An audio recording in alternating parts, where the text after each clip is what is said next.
The Lovers Who Killed for Money. Brazilian robber couple. Based on 2019 to 2021 gas station killings in southern Brazil. 2:14 a.m., São Paulo. Security cameras capture a black motorcycle rolling into a nearly empty gas station. The night clerk, Luis Ferreira, leans on the counter, counting bills for deposit. The rider takes off his helmet and smiles, asking about the price of gas. Behind him, another figure, smaller, visor down, slips through the side door. Investigators would later name them the Red Lovers, a couple who robbed and killed their way across southern Brazil between 2019 and 2021. They were broke, reckless, and completely in love. As Luis turns to the register, the woman pulls a small revolver from her jacket. The first shot hits his chest, throwing him backward into the coffee display. The man vaults the counter, yanks open the drawer, and stuffs cash and coins into a canvas bag. CCTV shows the woman wiping fingerprints from the gun, tucking it under her belt, then pushing him toward the exit. They speed away on the motorcycle, headlights off, disappearing into highway fog. 2 days later, another attendant is found dead. Same weapon, same pair on camera. Police trace the killers to a rented apartment in Paraná. Inside, shell casings, stolen phones, and a message scrawled on the wall. "Till death do us part, if they catch us first." Neighbors reported hearing an engine start hours before the raid. The bike was later found near the Argentine border, abandoned. Interpol still lists the Red Lovers as armed and dangerous. They vanished together into the dark, and they are still on the loose today. Diamonds and a Gun, European heist couple, based on real Pink Panther cases. July 2013, Cannes, France. Security cameras inside the Carlton Hotel's jewelry arcade capture a quiet Sunday morning. At 10:02 a.m., a man in a gray suit walks through the revolving door carrying a slim briefcase.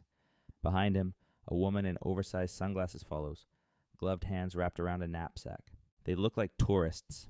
Investigators later identify them as part of the Pink Panther network, a man and woman linked to dozens of diamond thefts across Europe, responsible for more than 100 million euros in losses. Together they've hit boutiques from Geneva to Monaco, never caught, never staying longer than 3 minutes. Inside, the salesman unlocks a display of loose stones worth millions. The man opens his briefcase, not for papers, but for a small automatic pistol fitted with a suppressor. The woman draws a compact hammer from her purse and smashes the glass counter. Alarms erupt as she sweeps diamond trays into the bag. The man fires one warning shot into the ceiling to freeze the guards, then they sprint for the exit. Outside, a motorcycle waits idling. They leap on, helmet visors down, and vanish into traffic along the Boulevard de la Croisette. Police arrive within minutes, but the couple is gone. The motorcycle is found later that day in a garage near Nice. Fingerprints wiped, diamonds gone. Inside the seat compartment, detectives find a half-empty bottle of wine and a note scribbled in lipstick. "Love is our getaway car." Interpol connects the heist to 3 others that year, each executed with the same precision. The Pink Panther couple remain at large, their identities unknown. They vanish together into the sunlight, and they are still on the loose today. Gasoline and Gunpowder, American robbery couple, based on real multi-state fugitives. 2010 to 2013. A single security camera watches a 24-hour highway mart just before 2 a.m.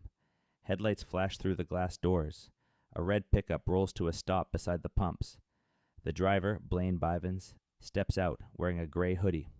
His girlfriend, Brittany Johnson, waits in the passenger seat lighting a cigarette. They'd already robbed 5 stores across 3 states. Every stop followed the same plan. In and out in under 2 minutes, leave no witnesses. Both were wanted for armed robbery and assault by the FBI and state police. At 1:58 a.m., Blaine walks in and points a .38 revolver at the clerk counting cash. "Open the drawer," he says, steady voice. Brittany steps behind the counter and sweeps the register into a canvas bag. The clerk reaches for the alarm. Blaine fires once, the round shattering a bottle of bourbon beside him. They run for the truck, engine already running, and disappear south down Highway 65. An hour later, a patrol unit finds the pickup, abandoned near the woods. Doors open, radio still playing. Search teams and dogs sweep the forest for 3 days.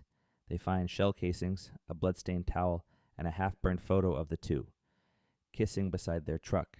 Sightings of a couple matching their descriptions surface in Oklahoma and New Mexico over the next year. Each time they're gone before police arrive. The FBI adds them to its Armed and in Love bulletin. Blaine Bivens and Brittany Johnson were never found. They vanished together into the dark, and they are still on the loose today. The Kasukabe Lovers, Japanese robbery couple, based on 2012 rain hits the pavement outside a small convenience store as closing time approaches. Security cameras show the clerk locking the door, holding the day's deposit in one hand, umbrella in the other. A white van idles nearby, its headlights off. Inside sit Kenji Saito and Rika Mori, recent parolees who met in prison and never went straight. Over the past year, they'd robbed currency exchange booths and delivery drivers around Tokyo. Each time, the same method. One drives, one handles the money, no witnesses left behind. At 2:03 a.m., Kenji steps from the van and grabs the clerk by the arm. Rika follows, pressing a knife against his side, ordering him back inside to open the safe. When the alarm light blinks red, Kenji fires a pistol once. The round tears through the clerk's shoulder and into the wall. He collapses behind the counter while Rika empties the cash trays into a backpack. They run through the rear door into the rain, engine roaring as the van speeds north toward the expressway. 2 days later, police find the van burned in a rice field outside Kasakabe. Inside, melted currency straps, gloves, and half of a torn wedding photo. Highway cameras capture a similar van crossing toward Niigata. Minutes after the robbery, then nothing. Interpol issued international warrants, but no verified sightings have ever been made. Kenji Saito and Rika Mori remain wanted for murder and armed robbery. They vanished together into the rain, and they are still on the loose today. The Balkan Shadows, Eastern European robbery couple, based on 2010 to 2015 Balkan fugitive cases. A security camera outside a roadside bank shows a black sedan idling with its lights off. At 9:43 p.m., a man steps out, wearing a leather jacket and a motorcycle helmet. A woman follows seconds later, long coat hiding a compact submachine gun. Investigators later identify them as Luka Petrovic and Mila Varga, wanted across Serbia, Croatia, and Hungary for a series of armed robberies stretching back 5 years. Each time they struck a different country, taking cash, gold, or bonds, vanishing before border patrols were alerted. At 9:45 p.m., Luka enters through the service door as the branch guard prepares the night deposit.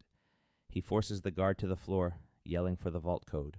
Mila fires 2 bursts into the ceiling to keep everyone down, then clears the teller drawers one by one. Within 60 seconds, they have over 200,000 euros in bags and sprint back to the sedan. A witness outside recalls hearing the woman shout, "Go!" as the car peeled away toward the border highway. By the time police blocked the exit roads, the car was gone.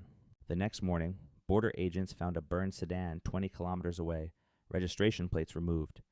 Inside lay a half-empty fuel can, bank straps, and a postcard showing the Croatian coast, with 3 words on the back. "See you soon."